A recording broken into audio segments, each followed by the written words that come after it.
you do depth work on a regular basis. You continually do depth whenever it's called upon you by your art, and your art will be like a lover in a weird way. It is kind of like that, and it will ask you, I need more of you in this, and you'll have to respond. And if you don't, your relationship with your art will suffer. And just like it would in a romantic relationship or a friendship, you know, sometimes your friend is going to need you, and it's going to call on something of you that's Mm-hmm. more of you than you maybe always know you have inside of you. And then you either show up for it or you don't. And if you start looking at your art that way, I think you might build a relationship with it that is a lot more fulfilling for it and for you.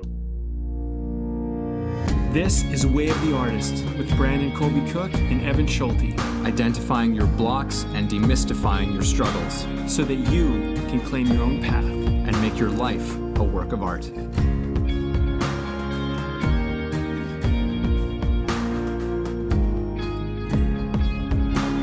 Clap. Inside joke, the old clap start. No one knows what you're talking about, Evan. No one knows what I'm talking about. Digging into the depths of your creativity. I like the title of this one, Brandon. And I like the conversation we had leading up to the title of this and everything that we are going to be getting into, and who knows what it might lead to. But I think that this is a fantastic conversation that has a lot of elements going on in it. For me, this conversation has a lot to do with who you are as a person, as a creative person, listening to yourself and trusting yourself as a creative person, and what we're bringing to whatever it is that we're doing.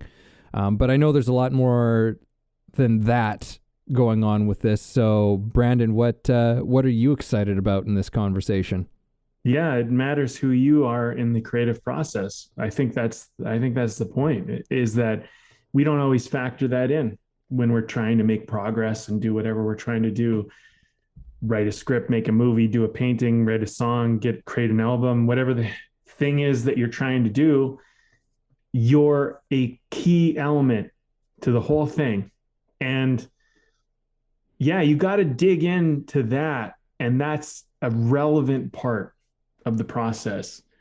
And I think what's cool about this conversation is, like, we went and we talked about a bunch of things, and we ultimately came into this understanding that it was kind of like this thing you're digging into of yourself. And actually, I really hope you'll share some of the questions that you ask yourself as an actor when you break down a scene, because I found when you shared that with me, it was super interesting. Because when you learn scene study or auditioning technique or all that stuff in acting, there is a certain number of steps that you need to do to break down a scene, to understand what's going on, to get the character to some degree.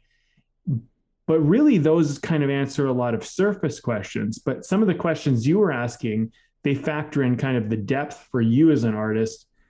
And I thought that might be a really good segue into what we're trying to talk about, maybe a good example, because like you only shared one or two with me, but I mean, I thought, like, that's great. Like, that's such an important part of finding your way into something. Yeah. Yeah. So, or yeah, I'll just go into it and share it. I have a whole list of them. I've written them down in a place. Like, they're things that after a period in my life where I became disillusioned with myself as an actor, and I was taking all of these different classes and things, and I felt like, I don't know what I'm doing here. I don't feel like I'm getting any better. I'm not in the place I want to be, both career-wise or in my craft. I felt like I was just spinning my wheels, and had learned so much. I'd learned so much technique. I'd learned so many things that are taught in, most acting schools out there. And so I took, a couple of years away from the classroom, from the acting classroom, and it can become a rut. for a lot of people. Just so you know, the classroom can become a rut. Anyhow, I started to explore certain things of, in many ways, asking myself, well, what for me is essential? What is essential for me as an actor for me stepping into any role or preparing for any role? And one of the things that became very important, and at some point I recognized that I have to ask myself these questions before anything else. Right? So just for a lot of people, if you're actors, you know a lot of this stuff, but for a lot of the non-actors, there's certain things that you're taught in terms of preparing for a role. You got to ask yourself, what are the given circumstances of this? Like, where does it take place? Who are these people? What is happening? Like, what are the literal facts of things that are going? And that's all important. I'm not saying that stuff's not important, because it is. So there's stuff like that. Then it goes well beyond that. But there's a lot of sort of questions that you explore. But for me, I had to start asking myself questions like, okay, well, what do I need to say about this role? What is the most important thing for me to communicate? What lights me up about this part? What, questions along those lines. Because those questions put me into direct contact with an intuitive part of myself, to something that is a little bit mysterious even unto myself, right? A part of me that just knows something. But it's also the part of me that has the passion and excitement about something. It leads me down the path of excitement. So for me, it helps me to understand, okay, this is what's important. This is what is important for me to make sure that I'm communicating in this role. And it informs everything else that I'm doing. It informs the rest of everything else that I need to prepare. But those are also questions that help me to access what is, I guess, innately unique to my own expression, right? As opposed to me trying to understand what is right, trying to perform the scene right or get the character right. For one, that doesn't exist in the realm of acting. There is no right. Mm-hmm. So in terms of going deeper, digging deeper, these are all questions that help me to just dig deeper as an actor and access something that is still informed by what's going on. Like when I ask myself these questions, I've normally read through the script like 2 or 3 times. I've normally gone through it. I'm starting to let this stuff start to work on me. I'm letting the story work on me. I'm letting the characters work on me. I'm getting, letting that start to bubble and boil and bake inside of me. One of my acting teachers, Larry Silverberg, he would tell us, at least in that class that I was in, whenever he gave us scenes, he said, go to a place where you won't be disturbed. So like just in your bedroom or someplace where you can be by yourself and read through that scene at least 3 times that you're doing. And he's like, and you read it to yourself. He said, don't start performing it. Don't start saying the lines of the part that you're playing. Don't resist the urge and the temptation to do that. Just sit quietly and let it start to affect you, because it does. You start, it has a quality when you do that, when you don't just dive into it and start performing it, because the danger that happens for a lot of actors there is that you start doing it too soon. You risk becoming locked in and married to saying a line a certain way or making a certain choice within the scene. And we were really trying to avoid doing that. Now, don't get me wrong, I don't think that this is for everybody. There are some people who thrive in just that space of like just jump in and let it rip. But I would say from what I've seen and just in for myself, it's of tremendous value for me to just sit with it quietly, read through it, and let the bubble start coming up like bigger and bigger and bigger, because I notice that every single time I read it, it's like, oh, maybe I had an idea in my head about a certain scene or a particular event, but then the next time I read through it, I'm like, oh no, there's a whole other thing that's going on here. And then the third time through, I was like, oh, okay, and there's something happening. And then I start to ask myself those questions. All right, what's essential for me to communicate? What do I have to say about this person? What do I have to communicate about this person? You know, what lights me up about this character? Because those things, when I ask myself those questions, they lead me to something that just simple analysis can't give me. So I talked a long time there. So thank you everybody for bearing with me, but that's I think enough context to give this one. That's good stuff, man. It's, how is it working on you is really kind of the question, right? As opposed to you working on it. And I guess this is kind of this is part of the discovery that I've been having and investigating and diving into. Well, so this year I do a course, right? I do a course called Timeless Storytelling, and I teach people how to write a screenplay, and they learn how to actually complete the screenplay in a month. But the way I do it is actually a 2-month course, because the first month is just about breaking down story and character and concept and all the elements of, putting something together. But this year I decided that I would extend the prep work by a week. And, it was something that I kind of just had a heart to heart with myself. And I didn't really know exactly everything I was doing, but I was kind of like, well, something I've noticed from a lot of clients, like who really end up producing really great work and win awards and have like this really great stuff at the end of the day, is it's kind of this thing we're talking about. They let the work on them, because there's a great recording of me and Pauline talking in one of our courses, and she won like over 20 awards with her film: Best Actress, Best Screenplay, Best Picture, Best Director, Best fucking everything.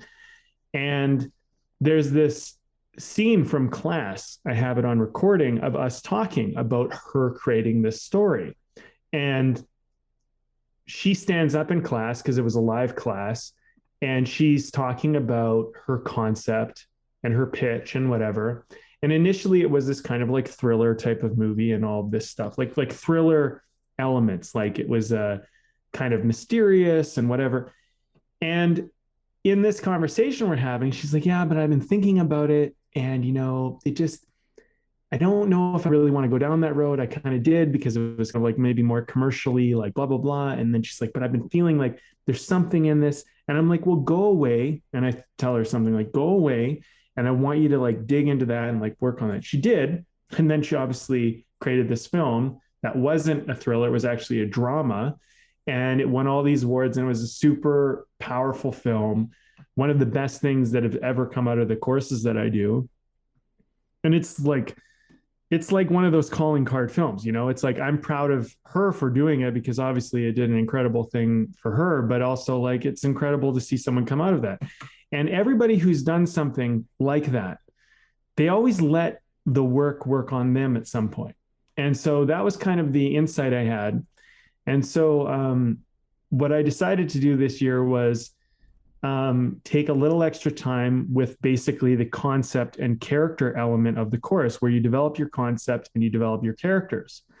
And so one of the clients I was working with, she came with some concept and some character elements, and they were pretty good. They're pretty good elements. They make good drama. They make a good story.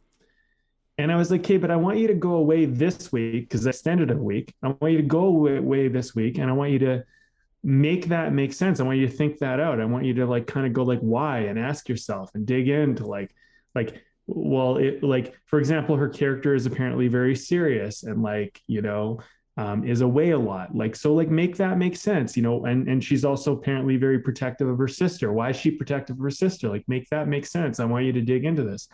And when she came back this last week, her story setup with character and concept was 10 out of 10 jaw dropping, like the best of the best screenwriters. It's like she had flawed characters with impediments, with secrets, with back history, with motivation, with relationship complexities that just don't come out of half-baked thinking.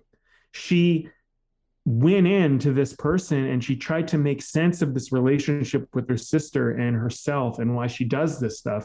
And all of this wonderful, incredible stuff came up. And like, I'm not going to give away her story here on the podcast because it's not fair for me to do that. But Evan, I shared with you, so you already have experience of it. And you can agree at least. Yeah. But the point is that, yeah, you dig into your work. And sometimes it's like, it doesn't necessarily feel like you're making as much progress, like moving the thing forward as quickly, but you're actually creating something substantial.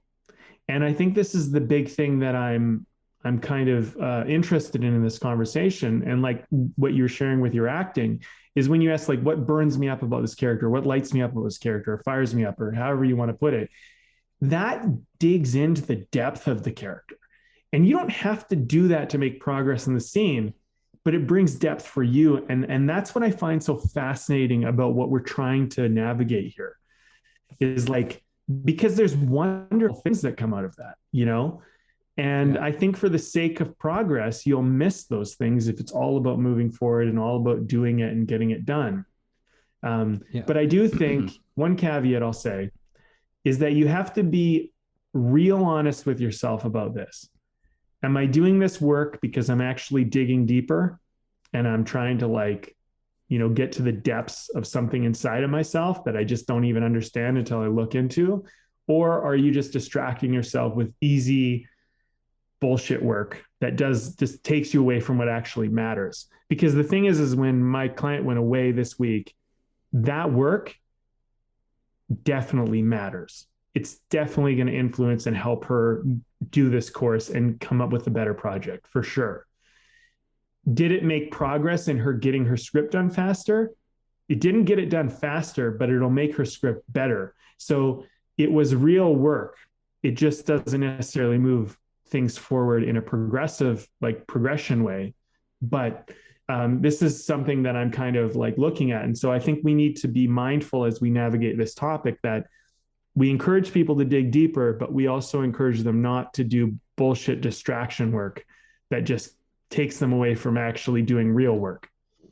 Yeah, absolutely. It's about really connecting to what's important. And I think what's important for you, which is, in some of those questions that I ask, that's what it helps me to see is what is actually important for me and where I need to put my attention.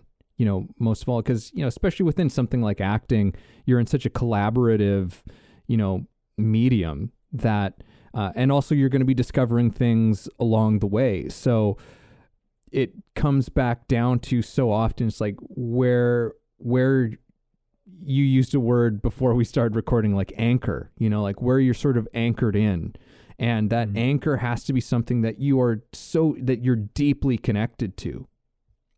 And it's an emotional reaction. It's an emotional, intuitive space that you're working from. And because, there can be a risk of just busy work, and relating that to acting as well. I know I've spent so much time just doing busy work, earlier in my acting life and career when, I was learning all of these new techniques and tools and learning how to break down a scene and understand things.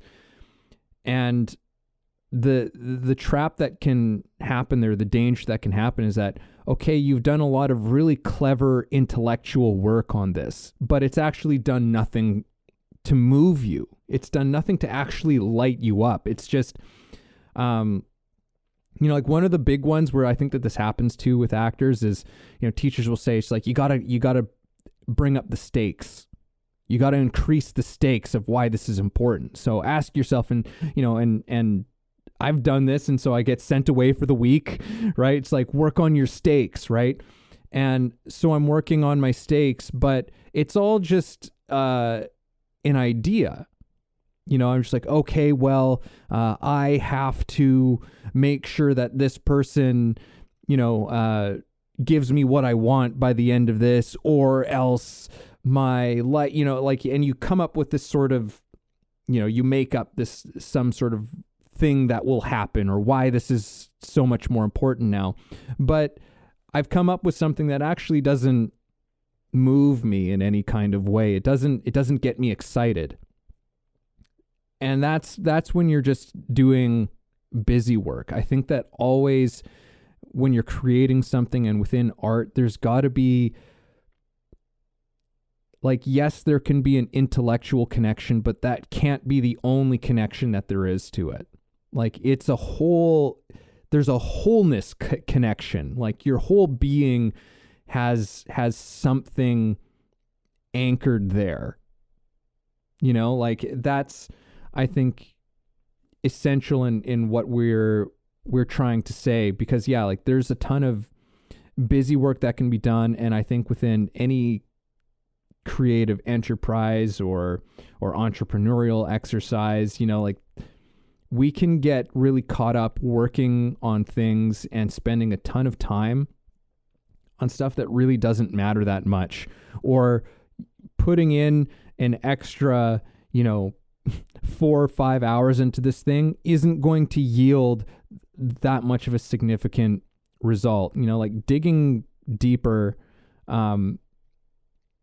is really about, I think, establishing, like, connecting to what is actually important.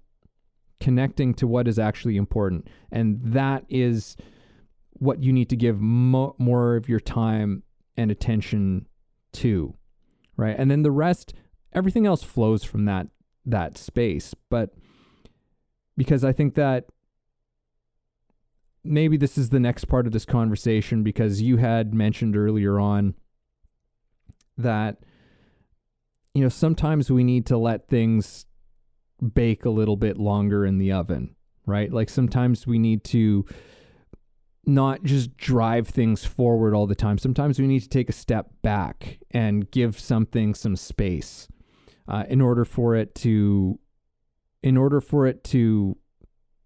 I don't know what the word is, like, reveal itself better, or for us to get a better handle, grasp, whatever it is. Sometimes that requires a different usage of our time, I guess. I don't know if that's maybe accurate. Maybe you should take it away from this one. You can elaborate a bit more on that, because I don't feel like I'm doing it justice. Well, yeah, I mean, it's really just about what matters.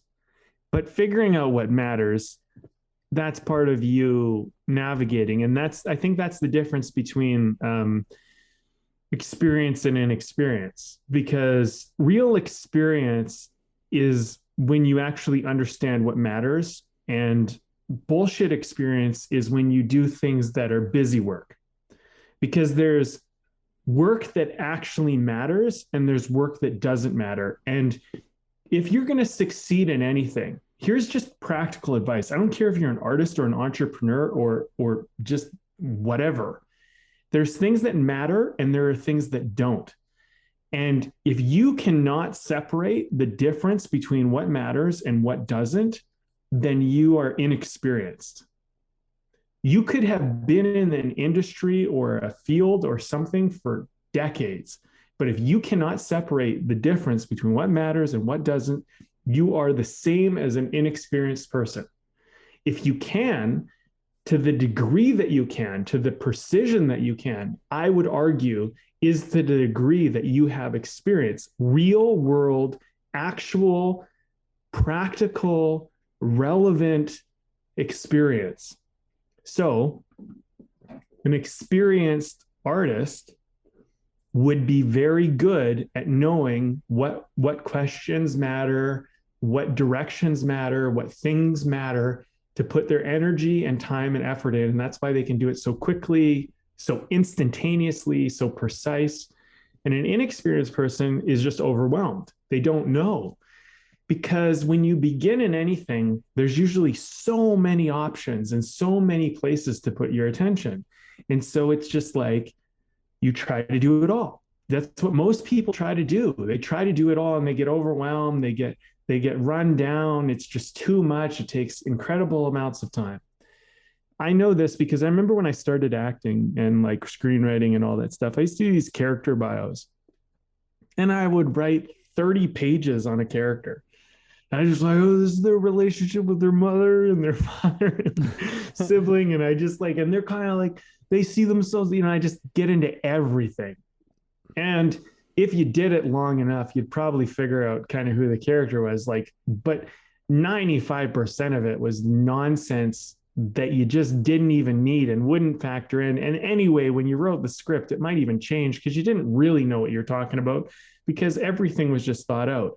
So one of the things that I do for screenwriters when they work with me is I give them, basically I have a character creation model, and I have for leading characters, for dynamic, round, main characters, I have questions set. And when you answer these 16 questions, you're pretty much going to know who you're dealing with. And then if they're not as key character, I think I narrowed it down to like 6 questions or maybe 10, but I think it's 6. And that question set gives you enough to know for a character that's not as important because there's just information you just don't need for that character. And so what this does is it streamlines a lot of the process. But something I learned, and this is actually from my dad when I was young, but he said something to me once. He said, the best people ask the best questions. And I mean, it's the most accurate statement pretty much anyone has ever said, because it's not his or anything, but it's like, it's so true. If you know the right questions to ask, you can do anything. You can understand anything. And there are only a finite number of questions you need to ask and know. But it's not easy to always know the right questions, the key questions, the most pinnacle, most important questions. What I loved about what you brought in, Evan, was that you asked a question that's not obvious, that's a clear sign of wisdom, because you and I both studied a lot in acting, and we learned all the normal questions that actors generally ask when they break down a scene. But you figured out a question to ask yourself that gives you a direct access to yourself. And once you know how to do that, it starts to become obvious. You can refine the questions, you can figure it out.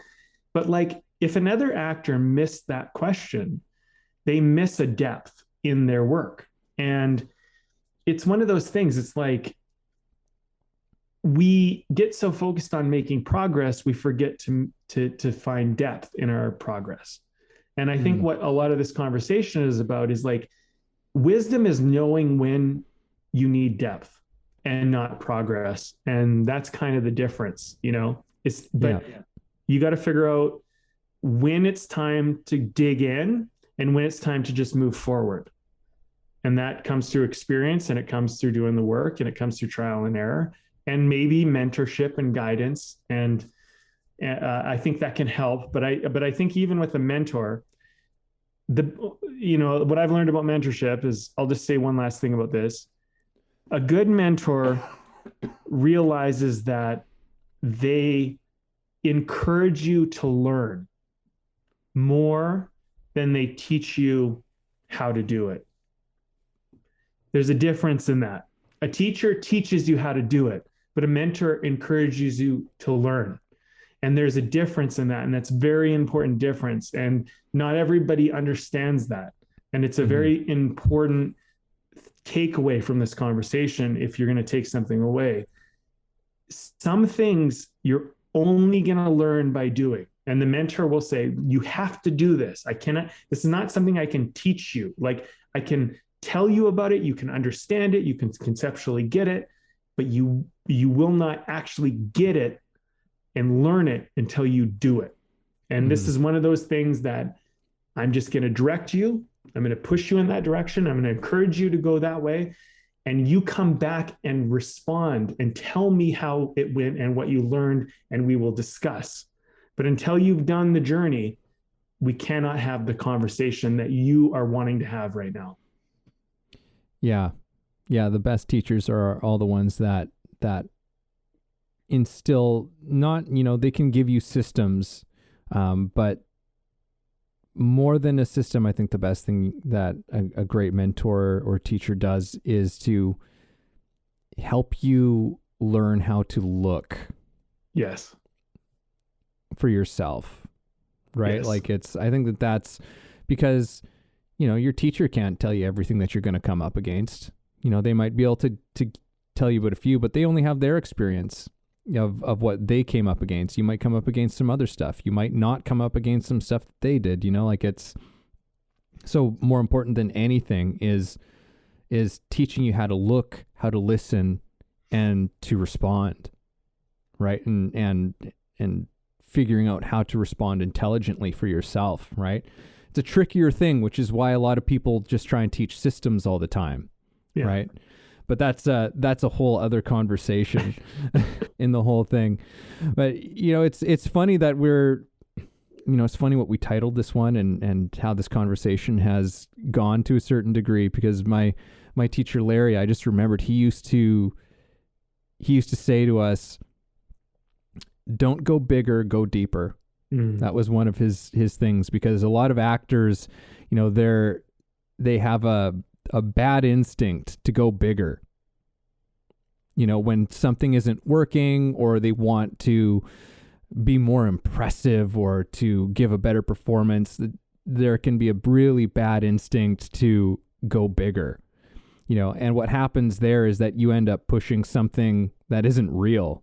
Like, I'm going to just suddenly blow up and be angry, and it comes from nowhere, and it's just, and then you see it and you're like, ooh, it's cringeworthy, because you're like, that's bad acting. Like, that didn't come from anywhere. That was, but so it was always like, go deeper, because and when you go deeper, it actually it has the effect that you're looking for, but it makes it bigger. You don't see it, because when you go deeper, and I don't mean to cut you off, but I know from my own experience that when you go deeper, it can make things life and death for you.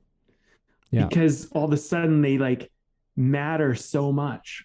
I actually have a story. Let me just quickly share it. I know I kind of like no. Go for it. We were doing a scene in acting class. This was actually with Ted Whittle, who's one of my favorite acting teachers in the world. And who we've had on the show before. Who we had on the show. And by the way, you should go and search out his episode and listen to it, because it's great. But we were in his class, and I was doing this scene from like Death to Smoochie or something like that. And I was playing Smoochie, the Rob Williams character. But we were only in the process. Like, so we used to record the scene at the end of the class and stuff, and you'd see it and whatever. But this was like before the recording. And I was still finding the character and finding the situation. And I don't know, this week that we were in, I tapped into something deep. Like, I hit a well, like a deep, deep well in my self about this character and their situation. Because this character in this scene was desperate, broke. Their whole life felt like they were falling apart. Granted, I had never really truly experienced that in my life at that point, but but I tapped into something, just something so like, and Ted has that way, like, I don't know, like his character work, the stuff he does, I just cannot say enough good things about him. But the work that he would do with us, he would help us tap wells that, man, they changed the way that I looked at life through art. And I find that profound.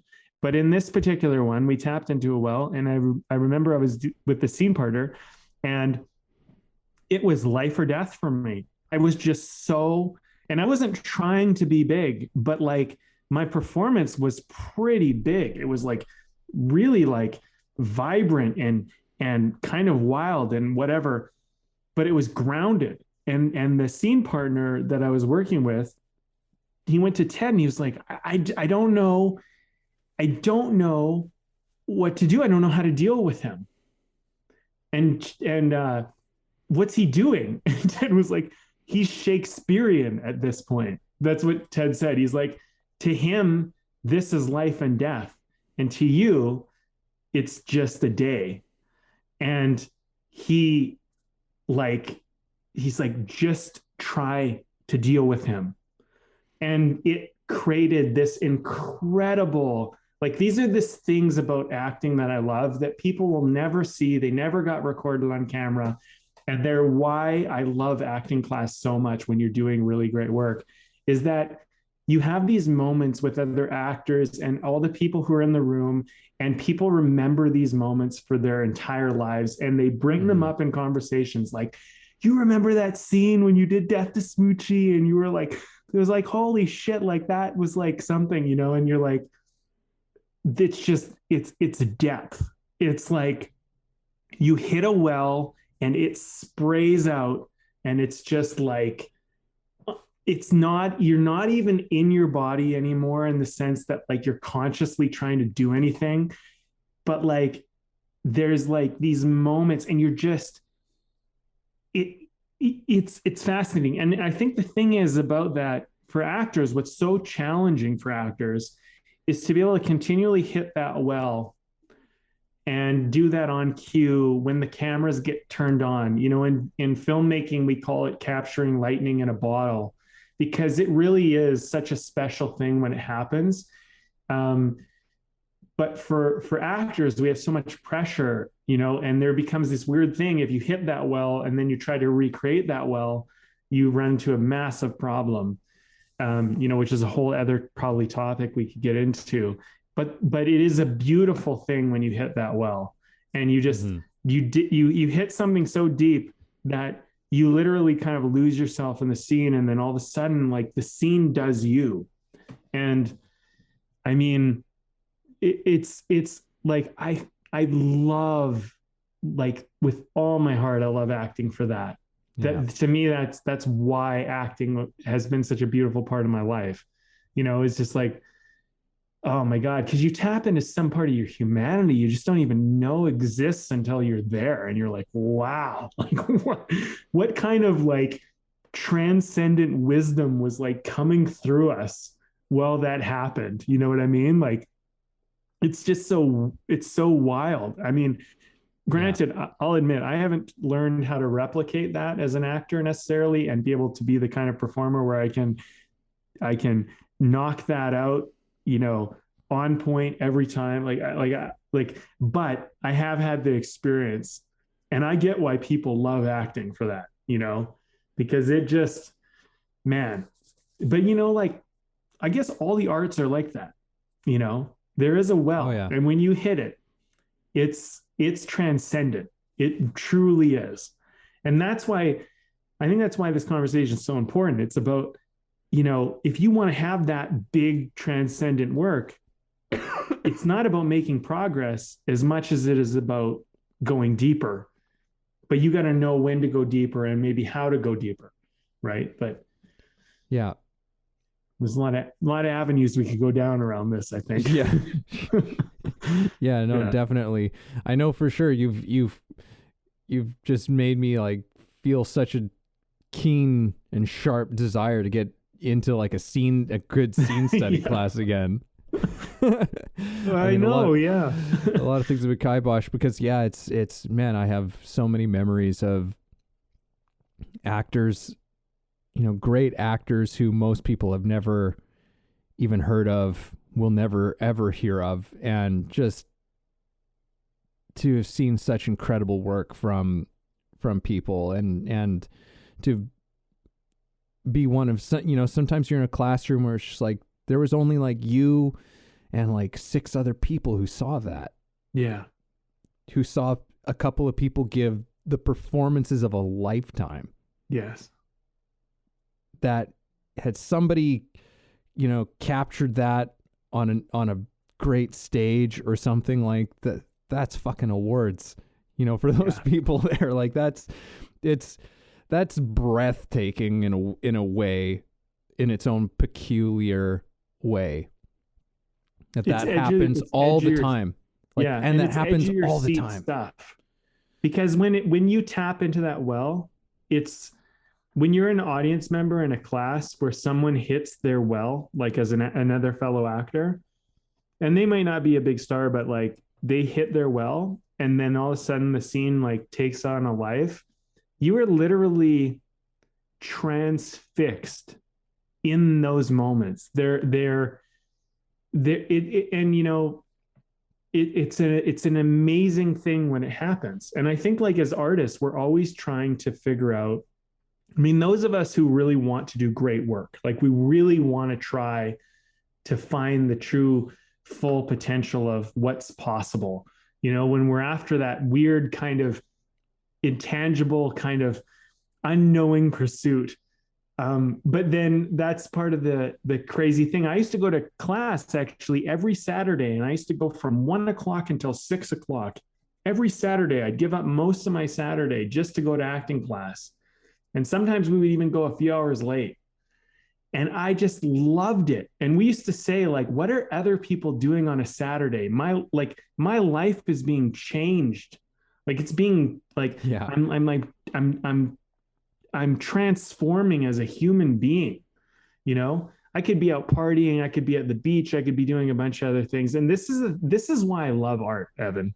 Because it does that kind of thing to you. You know, it's like when you really do it, it's like you don't even know what's happening, and then all of a sudden it's happened, and you're in it, and you're like, oh, it's just, yeah, you know, it's transformative, right? Yeah. Like all the best pieces of art are transformative, and every now and then it happens in film too, you know, or in a piece of, you know, it's like the first time you see Shawshank Redemption or some shit like that, you're just like, I'm transformed.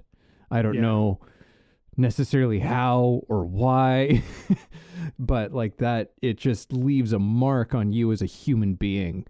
Yeah.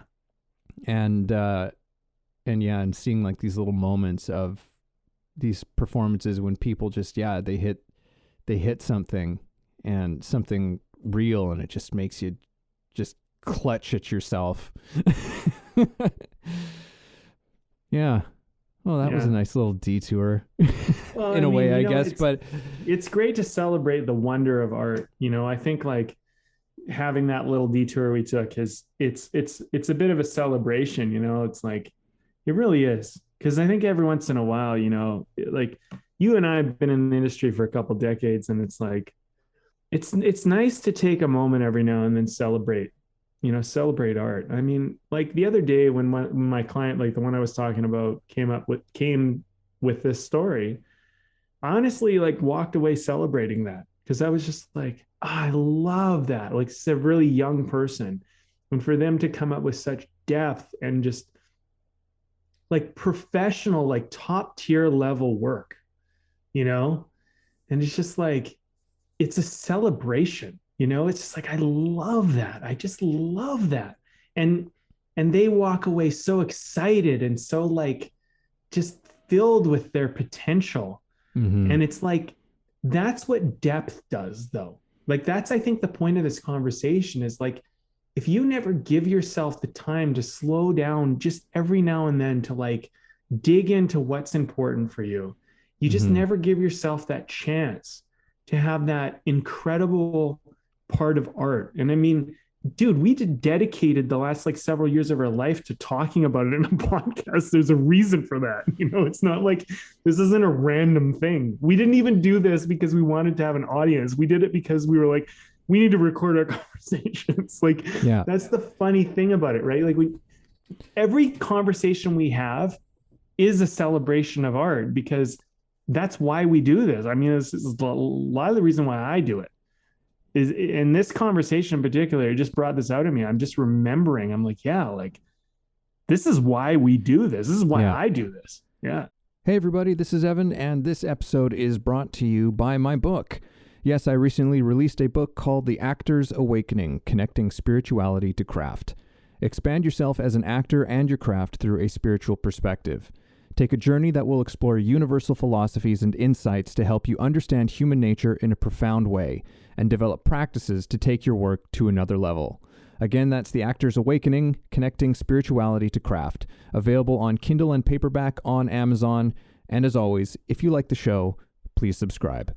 Because it's just, because of how much of an effect that it can have, how transformative it can be. And there's a few things I want to see. For one, if you're not an actor, but you get an opportunity to go and see a scene study class, like sometimes they open the doors and for a thing, hopefully they're not all good, but honestly, take those opportunities, because you might if you're lucky, you'll get a chance to just see something really fucking special.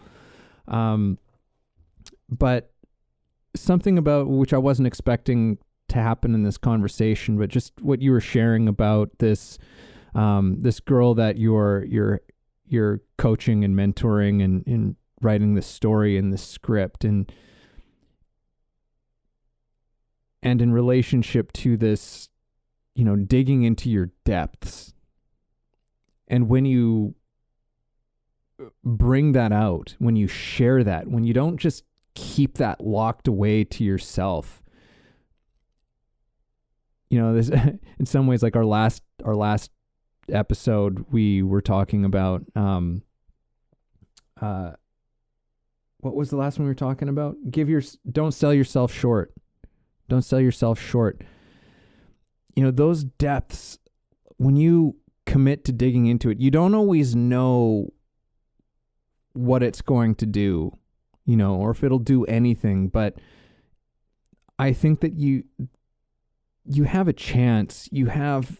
There's an opportunity that's going to leave a mark on somebody, because when we as human beings see somebody who is putting the depth of their being out there, whether that's in a performance, whether that be in acting or as a musician or a dancer or a painter, whatever the hell it is, when we see somebody put their depth into it, it touches us in a way, and it sparks something in us, as an audience. And if you don't do it, if you don't give yourself the space to do that, and if you don't allow yourself the permission to share that, I mean, you are depriving us,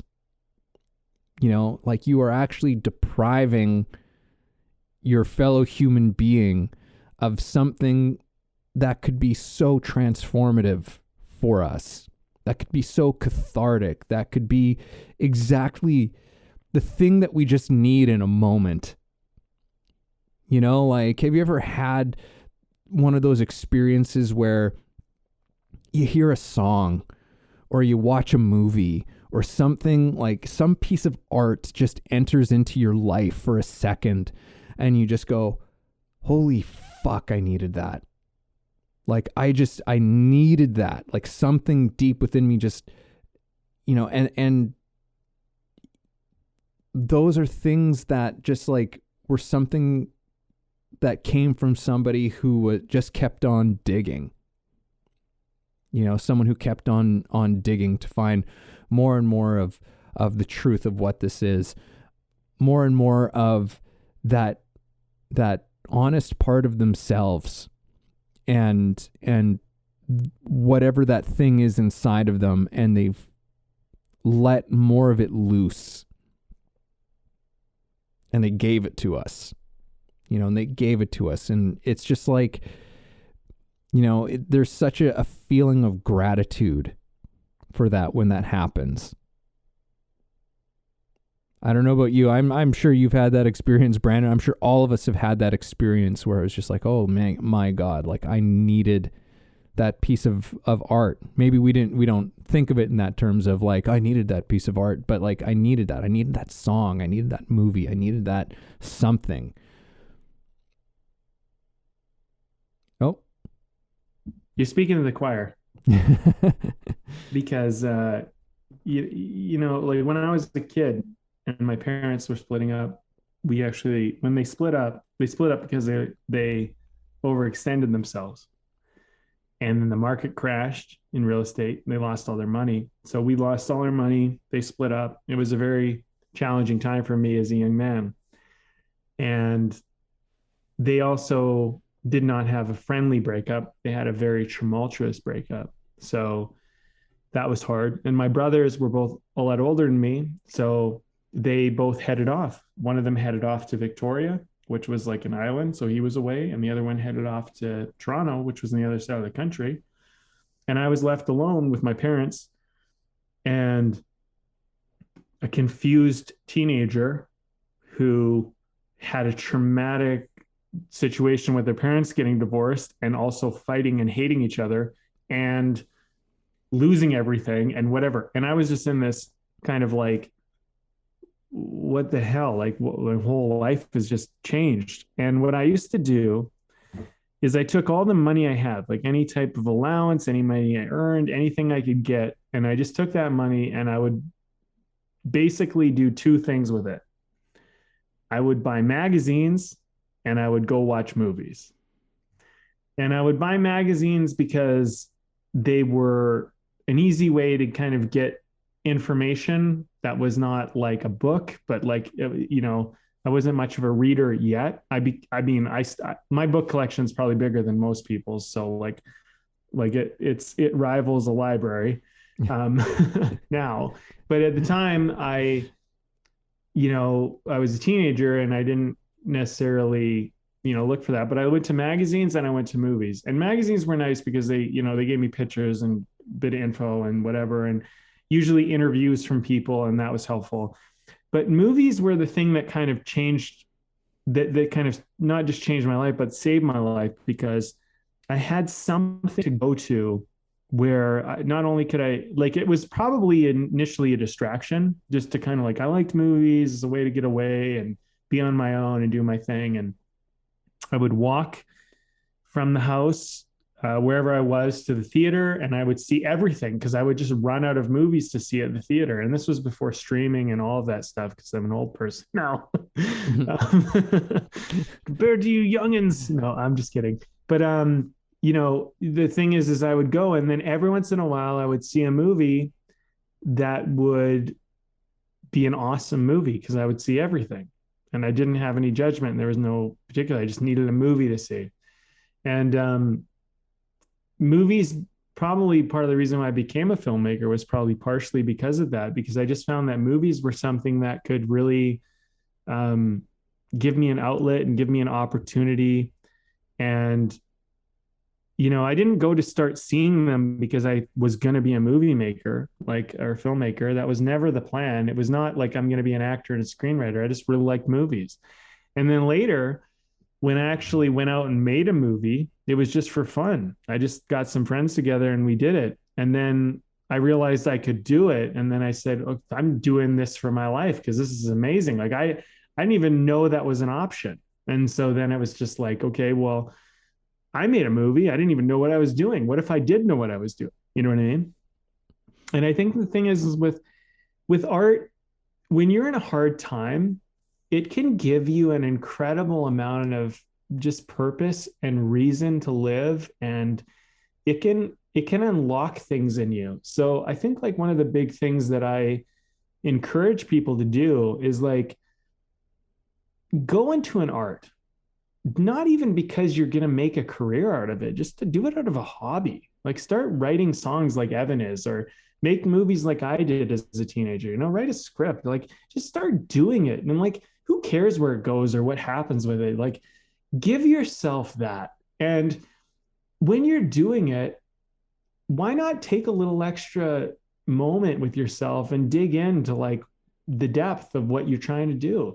Because this is a thing that Evan and I are talking about and celebrating. I mean, there's something really profound in people if they're willing to give it a little bit of attention and time and energy. And that's the thing, man, is like your life can go in so many directions. And I really believe that like art and the expression of art and the investigation of art it's a total game changer. It's just a massive game changer. And when you're not trying to do it right, when you're actually doing it because you like it, when you're doing it because you're investigating it, because it's fun, because it's interesting, some of the best work will come out of you, you know? Because there is a point for career artists where they start to be like, this will move my career forward and blah, blah, blah. You know, I'm just, whatever, joking around. But like we get focused on that bullshit. And you got to come back to the core. And if you're an artist who's been doing this for a while or, whatever, why not, instead of trying to get yourself ahead in your career, why don't you get deeper in your career? When you get deeper in your process, maybe that will be the thing that moves your career forward. Maybe not, but I can tell you this, you'll be a lot more fulfilled, And I'm realizing more and more as I go down this road that it's in the depth, because really when you go into the depth, it doesn't really matter what happens, because you get so much rewards out of that in and of itself. Yeah. Mm-hmm. And I think that's kind of the thing. And I think like it's a weird thing, because like, there's been a time in my career where I'm like, I had a fair amount of success, a fair amount of opportunity. It was like one of those things where I'm like, I'm going to be a big deal. And I definitely got caught up in the whole idea of like opportunity and moving my career forward and whatever. And I think anybody would, when you start throwing big numbers at an artist, it's like, oh, that's exciting. But what I learned through that was that if you lose sight of why you do what you do, like if you lose sight of the depth, you get caught up in an inertia of like commercialism and surface, and it's not art anymore. It becomes bullshit. It becomes a different thing. An inertia of bullshit. An inertia of bullshit. Yeah. It's a good way to put it. Yeah. Well, it's like I love that this is in some ways opened up into a broader conversation about art in general, because so much of what you've been saying is like, yeah, that's really in some ways like that's the nuts and bolts of any art form. You have a person who has something from their depths, and their art form is just their best attempt at expressing that thing, right? Like it's just, and it's this thing of, because for me, it's a continual thing. You continue to work towards expressing it as more honestly, more truthfully, more fully with everything that you're doing, and that's something that requires digging, or it requires, or it requires, or it requires launching yourself way out into the stratosphere, or it requires something from you, right? To access that thing more openly, more fully, more honestly. That's really the pursuit of the artist. It's just like, all right, how do I take this thing and how do I just bring it? How do I just express it in a way that most communicates this thing, and we rarely know how exactly to do it. The only way you figure out how to do it is just in doing it. So, I mean, just in terms of your call to action earlier for people, which was just start, do it. Like, write that script, take an acting class, whatever, but never forget that most important element of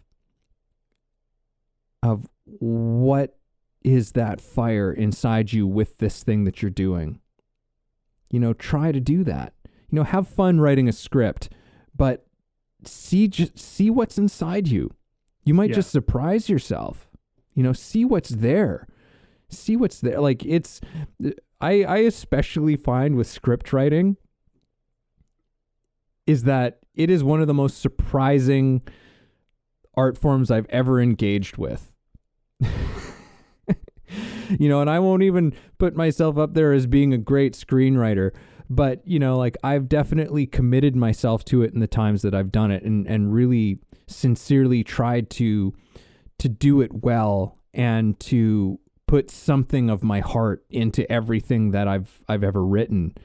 And every single time I just go, whoa, holy shit, this says things about me that I was not aware of, that I wasn't aware that I was saying about myself. Sometimes it feels almost embarrassing, like you feel like there's too much of me in this. There's too much that if anyone was really looking, they would know more about me than I would maybe want them to know about me. Plausible deniability, my friend. Yeah. Oh no, that was a friend of mine. That was a friend of mine. So I just put it in there. I based that off someone I know. Yeah. No, totally. That's totally what. Now I'm totally thinking that's what so many writers are doing. Like they're just saying that it was other people because it was them all along, and they don't want people to know. Well, hey, let me say this. You know what? You wrote a script. Now, like I don't know. Like one day I'd like to actually make this movie, and I hope that I do, or we do. But you wrote On the Highway, which is, I think, the first script that you ever wrote yourself, wasn't it? It was. Yeah. Okay, great. Honestly, one of the most memorable scripts that I've ever read, and it moved me, and I got a profound impact from it. Now, this is an example like the acting class, where a script is written, might never get made, might never be a big deal. No one might ever see it. But I read it. I was there. I had the experience. And it's one of those things. It's like a really great script that just because it didn't get turned into a movie doesn't mean that it wasn't something really special. And just to give people context of why, there's a moment in Evan's script On the Highway where they hit what's called, in a story structure model, which I call the rock bottom moment. It's the moment where the characters have essentially lost everything, or the main character has lost everything, and they don't know how they're going to get out, and things are beyond repair seemingly. And it's just like, it seems like everything's over. And if the audience is in the same shoes as the character, and the character doesn't know how to get out, and the audience doesn't know how to get out, you have a killer rock bottom moment. Because the audience is going to watch the next bit of your movie on the edge of their seats, wanting to know, how do they figure their way out of this one? How do they get through it? What happens? How does this resolve? And you did that on an expert level. And not only that, but the way it happens and the character story and their struggle was extremely moving and impactful to me. And I just remember reading that part in your story and just kind of putting my hand over my mouth and just kind of being like, okay, holy shit, that I did not see that. And then just being like, what happens? What the fuck happens?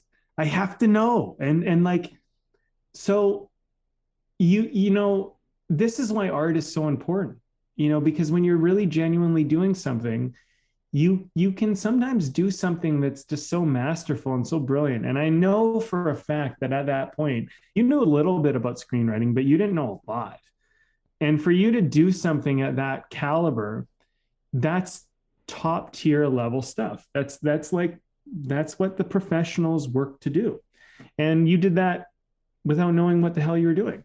And my point is that we all have this in us, but we don't. And like, if you go back to our last conversation about don't sell yourself short, I think maybe this is a nice pairing with that, because go deeper and maybe you might find out that you have more to offer than you know, because you're not always conscious of what you're doing. Like, I'm a conscious writer now. I know how to create those moments in a story. Like in the last script I wrote, one of my friends said that he threw the script across the room when he hit the rock bottom moment. because it hit him so hard, so deeply. And I did that on purpose. I knew what I was doing to some degree. I had an awareness about it.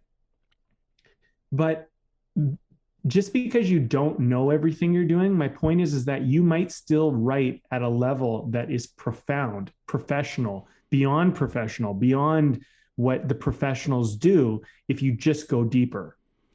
Yeah. And it might surprise you. You might not know how you'll do it, but this is the thing. Like, this is that artist work we're talking about, where you don't always know you're making progress, but you also don't always know the impact it'll have if you just do it.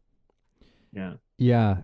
Going back to what you were saying, like, to dig deeper and you might discover that there's more there that you have. Like, I promise you, Yeah. like, I promise you that there is.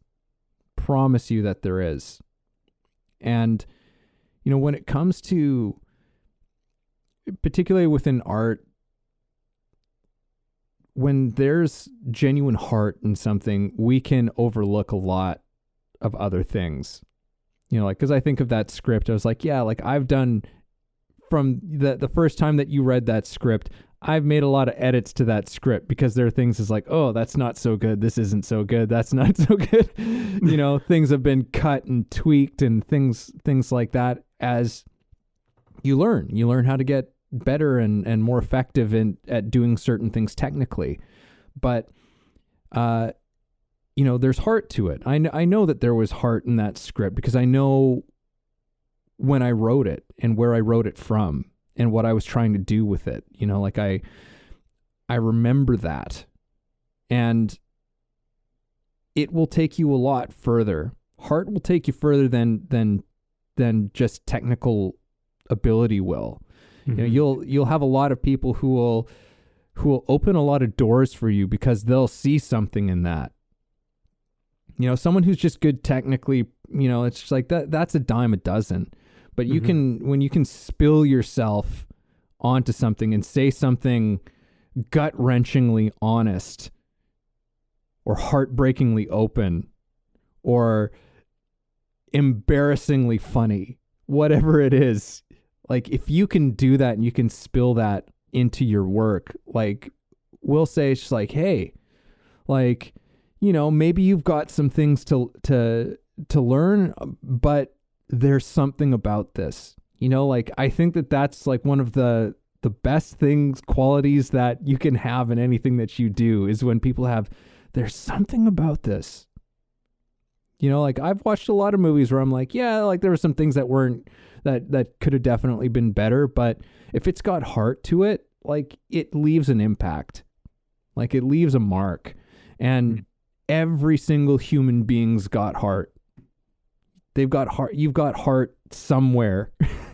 And if you dig in and you find it and you commit to letting that come through, it's going to have an effect.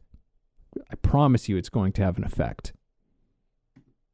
Yeah, not just on the audience, but on you too. Yeah. Yeah, every piece of every work that you put your heart into changes you too. Yeah. Like, it has lessons, it has ebbs and flows and ups and downs and reveals things. It's quite a process, which I think is another reason why people actually pursue being artists, because there's just nothing quite like it. Like, there's nothing quite like it that does all of those things. Mm-hmm. It's a love affair. Yeah. It can be a love-hate affair. It can be a love-hate affair for sure. Hey man, it doesn't mean there isn't passion, right? Yeah. Most passionate relationships, there's got to be a little fight every now and then. That's right? true. That's true. You can't agree on everything. It's and it is the law of relationship. Something we talk about in this podcast. Your own relationship to yourself as an artist and artistry is a relationship. And I would say, like, to kind of give a continual pairing to the topics we've been talking about. 2 episodes ago, we talked about resolutions, but we look at resolutions often as a static thing. Like, I'm going to accomplish this, I'm going to do this, and then I'm good. And it's like, well, your resolutions are even a relationship. Your goals are a relationship. Your everything's a relationship. Well, not everything, but the things that matter most are a relationship. And that means that, you know, you manage them, you maintain them, you care for them, you give them attention. And your art is like that too. And like, it's not like you do depth work one time and then you've done depth work. You do depth work on a regular basis. You continually do depth whenever it's called upon you by your art. And your art will be like a lover in a weird way. It is kind of like that. And it will ask you, I need more of you in this. And you'll have to respond. And if you don't, your relationship with your art will suffer. And just like it would in a romantic relationship or a friendship, you know, sometimes your friend is going to need you and it's going to call on something of you that's more of you than you maybe always know you have inside of you. And then you either show up for it or you don't. And if you start looking at your art that way, I think you might build a relationship with it that is a lot more fulfilling for it and for you. But Evan, before we continue this thing any further, why don't we just talk about beer? Yeah. And, you know, I mean, this has been great. This has been fantastic. I love so much where this conversation has gone. And it's been great because it's like been about our own practical artistic experience, but it's also been about the greater concept of art. And that's really, it's always wonderful when these conversations lead into that, because, you know, it's really fun for me to celebrate art in and of itself and the artistic process and just being an artist. And man, I just don't know. I mean, maybe it's not for everybody, maybe, but like, I just love my life because I pursued the arts.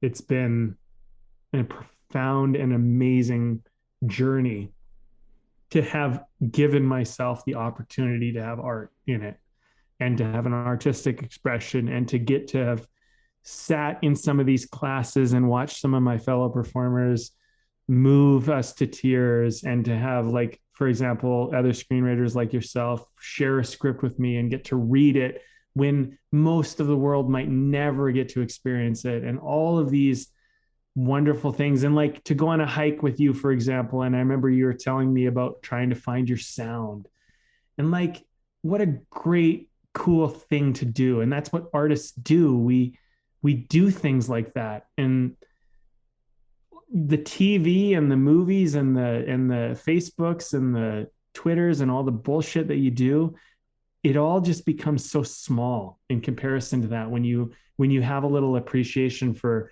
the creative process. So anyway, I just had to say that. Anyway, I'm just telling you what I'm drinking because I'm getting way too off topic. All right. I'm having a West Coast IPA, and this is again from Sawback Brewing Co., which I've had for the third week in a row, because I just decided that Sawback was my go-to for this month.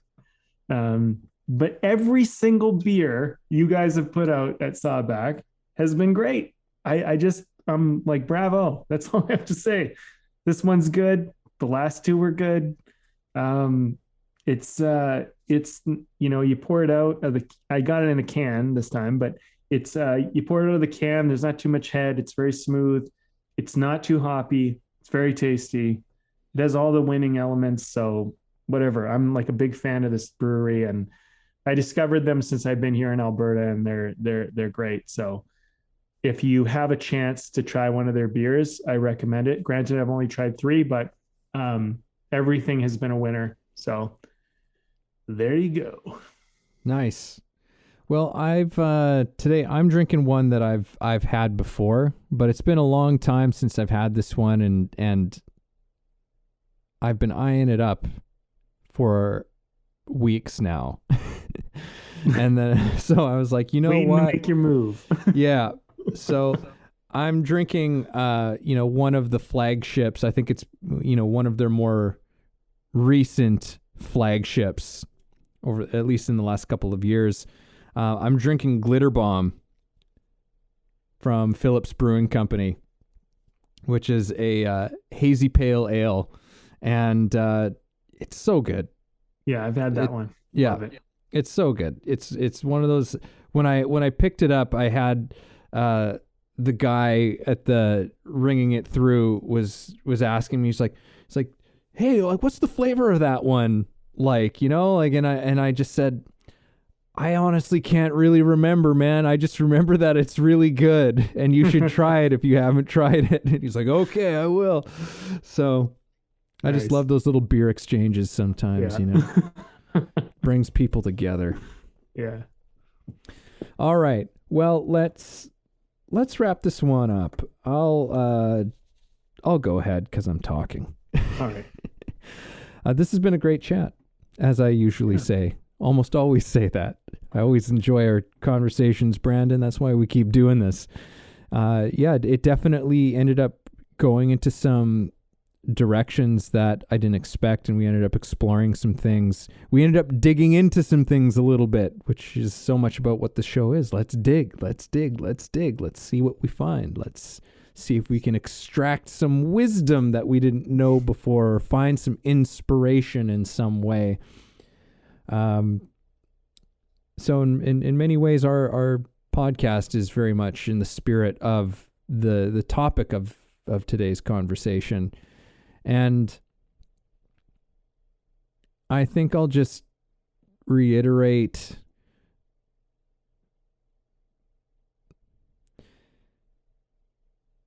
digging deeper, digging into our depths is always worth it. It's always worth it. There's nothing bad that can come of it, and I don't know if there's really a much more worthy endeavor that we can we can do as human beings. You know, like digging into our depths is like really, you know, it's about knowing ourselves, right? And what was like the one piece, like I should know who said this, but know thyself. How many people have said this throughout human history? Know thyself, and I think that's very much which is at the center of what we're talking about in terms of digging into your depths is know who you are. And through the process of art and creativity, I mean, there's almost no better process, you know, like active living process. Creativity is an active living thing, you know, and that's a process that is, I think, is there for us so that we can do this. You know, it's one of the ways in which we come to know ourselves. It's one of the ways that we get to dig in deep and learn about, you know, the truth of who we are. You know, it gives us a vehicle for exploring that, doing it in a way that's, well, creative. You know, it gives us a creative way of knowing who we are. And I think that's just a beautiful thing. So if there's something that you're interested in doing, take up an art form. Please take up an art form, or maybe you already have an art form, and whether maybe you've been sitting on doing it, maybe you've been putting it off, maybe you've been procrastinating, or maybe you are in doing it and you're active in doing it, but maybe you've started phoning it in a little bit. Start digging back in. You know, it seems like there's so much work, because there is some work that's required in doing it. It requires thought. It requires attention that we have to put into it. That, yes, it has a demand that it places upon us. But the thing is that remember that it gives back. It gives back immensely, because when you, as you said, Brandon, when you hit that well, I mean, it's a well, it's a spring, it bursts forth and it gives back. It gives back, usually more than what you put in. Yes. So Way more. just don't forget about that fact. Don't forget that it gives back to you more than what you put in. So So just start digging and go. To be or not to be? That is the question. Shakespeare, Hamlet, you ask that question, how do I say to be or not to be? How do I say that? The answer is in the depth. It's all there. And until you dig in, you'll never know. But if you try to have an idea about, I'll say it this way, I'll say it that way, you'll never know. And if you pondered that question, if you dug into that question, if you just dig and dig and dig, and just let it tell you, you'll find so much more. And every time you say to be or not to be, that is the question. Every time you do that, it will be so true, so real, so profound, and it will come out perfectly.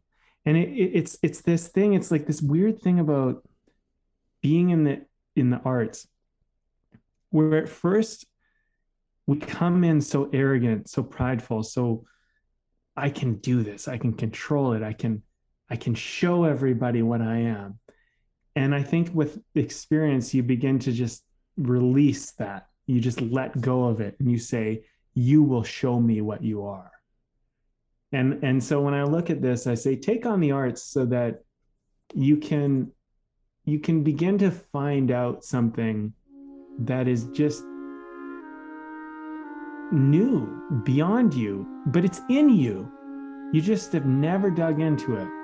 And you don't know it exists only because you've never given it the time and the attention and the care. And it'll be very interesting to see what comes out of you if you give it a chance.